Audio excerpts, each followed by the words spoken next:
அனைவருக்கும் வணக்கம். என்னுடைய லைஃப் ஸ்டைல் பத்தி வீடியோஸ் அப்லோட் பண்ணிட்டு இருக்கோம். முந்தைய வீடியோவோட லிங்க் டிஸ்கிரிப்ஷன்ல கொடுத்துருக்கேன், பார்த்து தெரிஞ்சுக்கோங்க. என்னோட அம்மா இறந்துட்ட பிறகு நான் வீட்லலாம் இருக்க மாட்டேன்.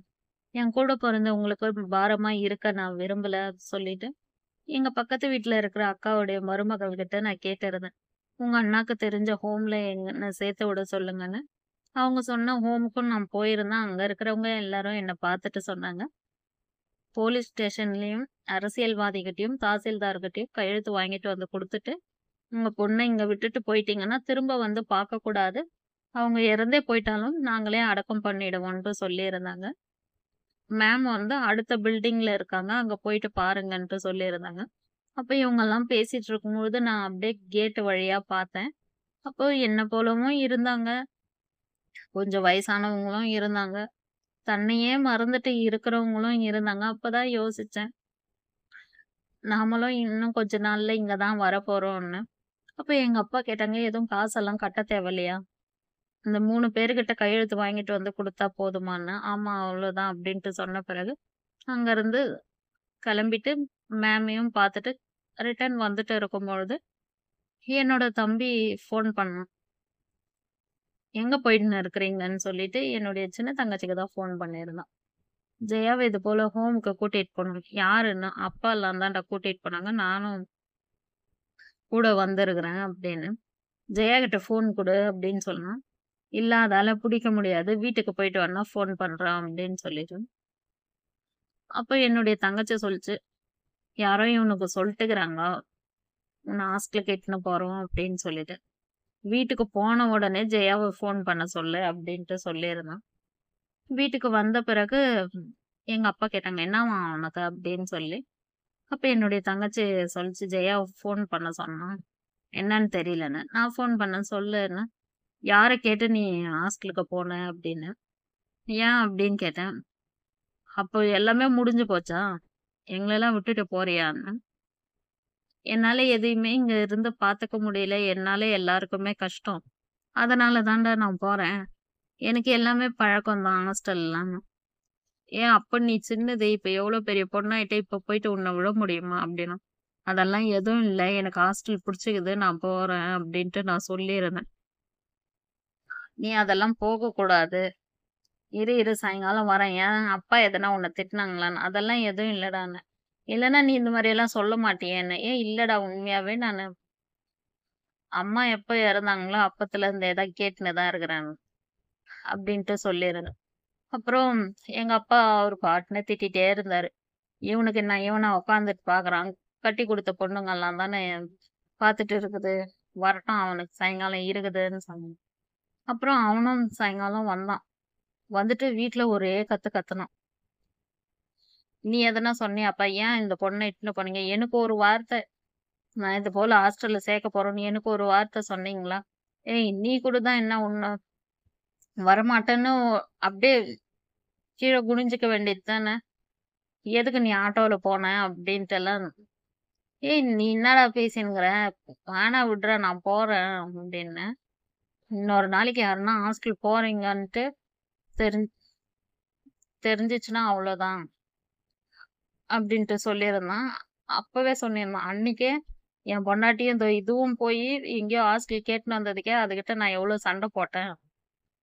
எல்லாருமே இருந்து பார்த்துக்கணும்னு. "அப்ப நீ பார்த்துக்கடா. நான் ஆம்பள புள்ளையா இருந்தா நான் பார்த்துக்குவேன்" அப்படின்ட்டு என்னோட தம்பி சொல்ட்டு போம்பொழுது சொன்னான். "இன்னொரு நாளைக்கு யாருன்னா இந்த பொண்ண ஹாஸ்டல்ல எடுத்துன்னு போய் விடுறேன்னு சொன்னா மரியாதையே கிடையாதுன்ட்டு" எங்க அப்பாவ தான் அவன் சொல்லிட்டு போனான். அப்ப அவன் அழுதான். அப்ப உடனே அவங்க பையன், அதாவது என் தம்பி பையன் வந்து, "உனக்கு வேற வேலையே இல்ல. எப்ப பார்த்தாலும் அழற வேலைன்னு சொல்றதுக்கு தெரியல. உனக்கு எப்ப பார்த்தாலும் கயற வேலை" அப்படின்ட்டு இருந்தான். உடனே எல்லாருக்குமே சிரிப்பு வந்துடுச்சு. "டேய் சும்மா இருடா" அப்படின்னான். அதுக்கப்புறம் அவனும் போயிட்டான். அதுக்கப்புறம் டெய்லி எப்ப பார்த்தாலும் எங்க அப்பா திட்டுறது, இதே போலவே போயிட்டே இருந்துச்சு. இவன் வேற நம்மள எங்க போறதுக்குமே விட மாட்டேன்றானேன்ட்டு அப்புறம் யோசிச்சுட்டு இருக்கும்பொழுது, எனக்கே ஒரு யோசனை வந்துச்சு. அப்பா எனக்கு வந்து யாரும் என்ன தூக்க தேவையில்ல. நானே முட்டி போட்டு போறேன். எனக்குன்னு ரெஸ்ட் ரூம் தனியா கட்டி குடு அப்படின்னு சொல்லியிருந்தேன். "எங்க போய் கட்டுறது உனக்கு?" அப்படின்னு. அப்புறம் நான் எங்க வீட்ல ஒரு இடம் இருந்துச்சு. அத நான் சொல்லியிருந்தேன். ஆனா, அவருக்கு நான் சொன்ன மாடல் எதுவுமே அவருக்கு புரியல. என்னுடைய தம்பிகிட்ட நான் சொன்னேன். அப்பாக்கு புரியலன்னா, இப்படி கூட செஞ்சுக்கலாம். ஆனா நீ ஹாஸ்டல்லாம் போக்கூடாது" அப்படின்னு சொல்லிட்டு, என்னோட தம்பி வேலை செஞ்ச இடத்துல பிசியோதெரபிஸ்ட்லாம் இருந்தாங்க. அவங்க கிட்டலாம் கேட்டு, அவங்க அந்த டேங்க் எப்படி வைக்கணும், எல்லாமே ரெடி பண்றத பத்தி எல்லாம் சொல்லியிருந்தாங்க. உடனே அதுபடியே செஞ்சாங்க. வீட்ல எல்லாமே ரெடி பண்ணிட்ட பிறகு, அதுக்கப்புறம் என்ன யாருமே தூக்க சொல்றது கிடையாது. நானே நகர்ந்து போய் வந்துருவேன். எனக்கு குளிக்க வைக்கிற அன்னைக்கு மட்டும் குளிக்க வைப்பாங்க. ஆனா, அப்பயும் என்னுடைய தங்கச்சி சொல்லும், சின்ன தங்கச்சி. "என்ன இருந்தாலும் உன்ன சேர்ல உட்கார வச்சு குளிக்க வைக்கிறது கரெக்ட்டா இருக்கும். இது இப்படி குளிக்க வைக்கிறது சரியில்ல" அப்படின்ட்டு சொல்லும். என்ன பண்றது? எல்லாமே அம்மா இருக்கும்பொழுது இருக்கிற மாரியெல்லாம் இப்ப இருக்க முடியாது இல்லையா? அப்படின்ட்டு சொல்லுவேன். அப்புறமா பசங்களுக்கு லீவ் வந்துச்சு. அப்பாகிட்ட சொல்லிட்டு போச்சு. "அப்பா நான் ஒரு 2 நாளைக்கு எங்க மாமியார் வீட்டுக்கு போயிட்டு வரேன்" அப்படின்னு சொல்லிட்டு.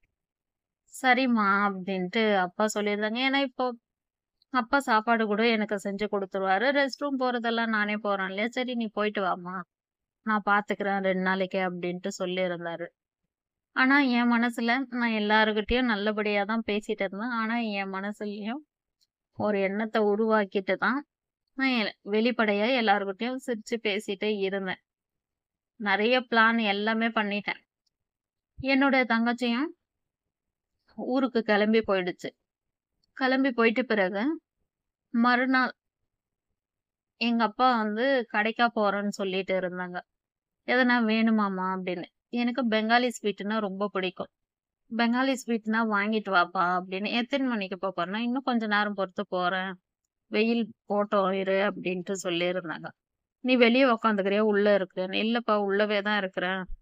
டார்ச் எல்லாம் எடுத்து குடுத்துட்டு போ" அப்படின்ட்டு சொல்லியிருந்தேன். சரின்னு அவரும் எடுத்து குடுத்துட்டு போயிட்டாரு. அடுத்த வாரத்துல விநாயகர் சதுர்த்தி. நான் நெனச்சது விநாயகர் சதுர்த்தி அப்பதான் இதெல்லாம் நடக்கணும் அப்படின்னு நெனச்சுட்டு, அதுக்கான பிளான போட்டுட்டு இருந்தேன். இன்னும் 1 வாரம் இருக்கு.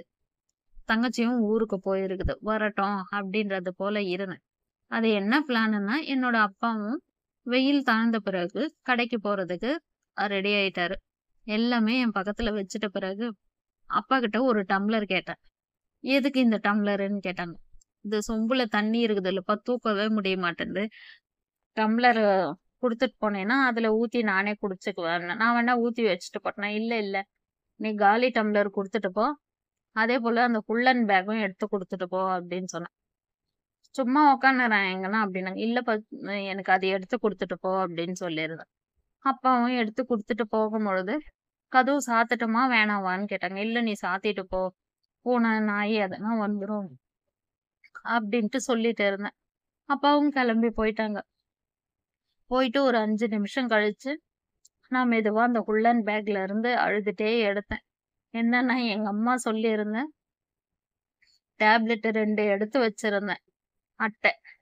அந்த 2 அட்டையும் பிரிச்சு பார்க்கும்பொழுது 2 டேப்லெட்ட அம்மா சாப்பிட்டுட்டு இருந்தாங்க. மீதி 18 டேப்லெட்டையும் ஒரு பேப்பர்ல வச்சு இடிச்சு தூள் பண்ணிடலாம். அப்படின்ற பிளானுக்காக தான் அந்த டம்ளர கேட்டது.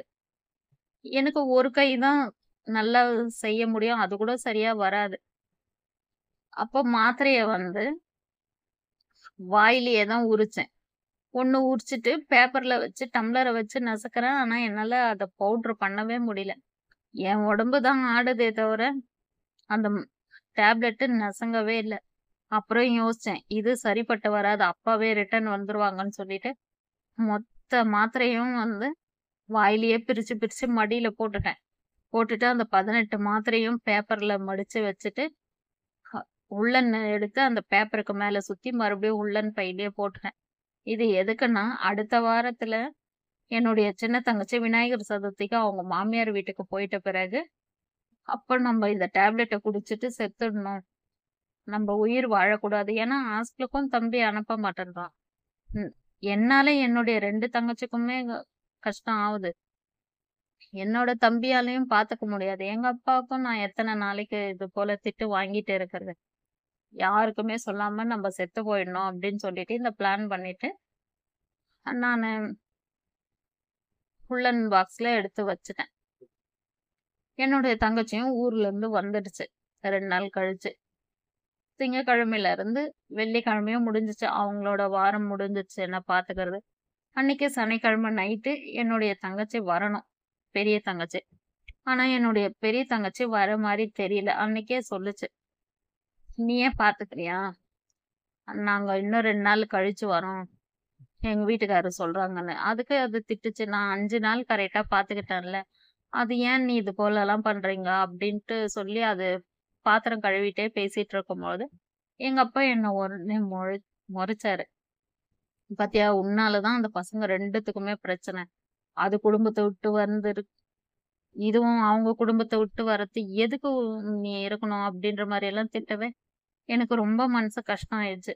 அடுத்த வாரம் இல்ல, இந்த வாரமே நம்ம முடிச்சுக்கலாம் நம்மளோட கதைய அப்படின்னு சொல்லிட்டு, நான் என்ன பண்ணேன், எப்ப டைம் ஆகுது சாப்பிட்டு நம்ம இன்னைக்கே மாத்திரை குடிக்கணும். ஆனா பெரிய தங்கச்சி வீட்டுக்கு இன்னைக்கு வந்துச்சுன்னா மாத்திரை குடிச்சிடணும். இல்லன்னா எப்ப என்னுடைய பெரிய தங்கச்சி வீட்டுக்கு வருதோ, அப்பதான் இந்த மாத்திரையெல்லாம் குடிக்கணும் அப்படின்ட்டு இருந்தேன். அதுக்கப்புறமா நானு சாப்பிட்டு ரெஸ்ட் ரூம்லாம் போயிட்டு வந்துட்டு, என்னோட இடத்துல போயிட்டு படுத்துட்டு இருந்தேன். படுத்துட்டு இருக்கும்பொழுது கரெக்ட்டா 9 மணி. அப்போ எங்க குட்டி பையன் வந்து, "பெரியம்மா வந்துருச்சு" அப்படின்ட்டு சொல்ட்டான்.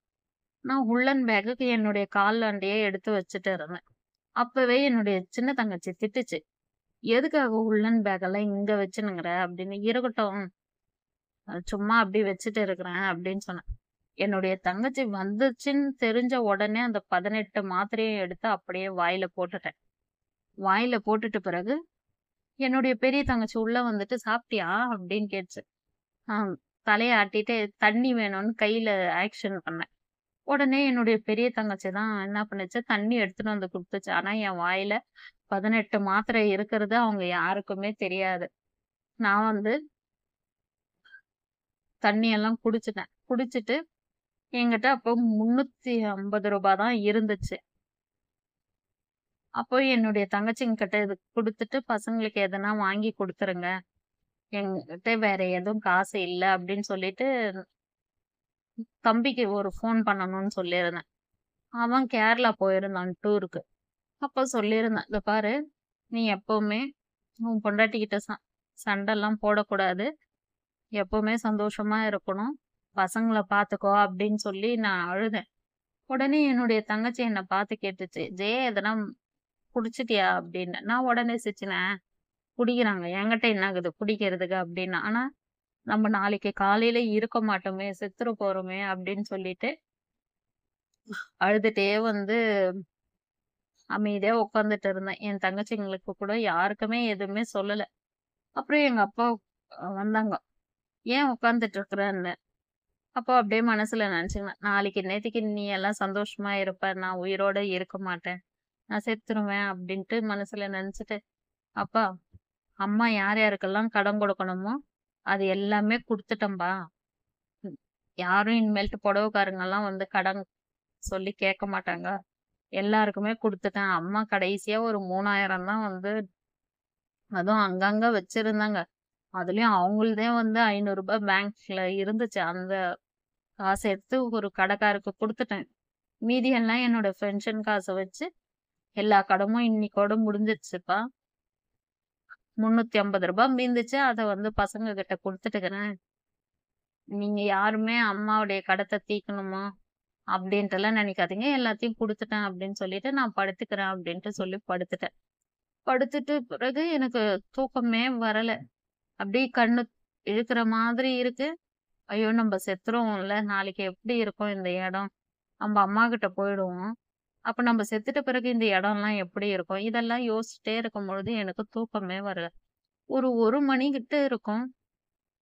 எனக்கு அளவுக்கு அதிகமா வயிறு எரிச்சல் குடுக்குற மாதிரி இருந்துச்சு. அப்ப என்னுடைய பெரிய தங்கச்சி தான் என் பக்கத்துல படுத்துட்டு இருந்தாங்க.